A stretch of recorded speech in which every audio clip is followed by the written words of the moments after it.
ठाणे महापालिकेच्या प्रभाग समिती अध्यक्षपदाच्या निवडणुकीसाठी 4 ऑगस्ट रोजी मतदान होणार असून 8 प्रभाग समित्यांमध्ये अध्यक्षांची बिनविरोध निवड निश्चित झाली आहे.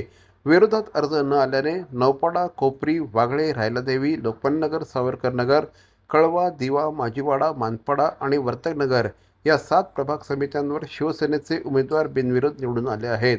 उथळसर प्रभाग समितीवर भाजपचे नारायण पवार यांची बिनविरोध निवड निश्चित झाली आहे. मात्र मुंब्रा प्रभाग समितीत राष्ट्रवादी काँग्रेस, शरद पवार गट आणि MIMमध्ये थेट लढत होणार आहे. राष्ट्रवादीच्या दीपाली भगत आणि MIMच्या नफिसा अन्सारी यांनी उमेदवारी अर्ज दाखल केला आहे. मुंब्रा प्रभाग समितीमध्ये राष्ट्रवादी शरद पवार गटाकडे 9 तर MIMकडे 5 आणि राष्ट्रवादी अजित पवार गटाकडे 2 सदस्य असल्याने या निवडणुकीकडे आता राजकीय वर्तुळाचं लक्ष लागलं आहे.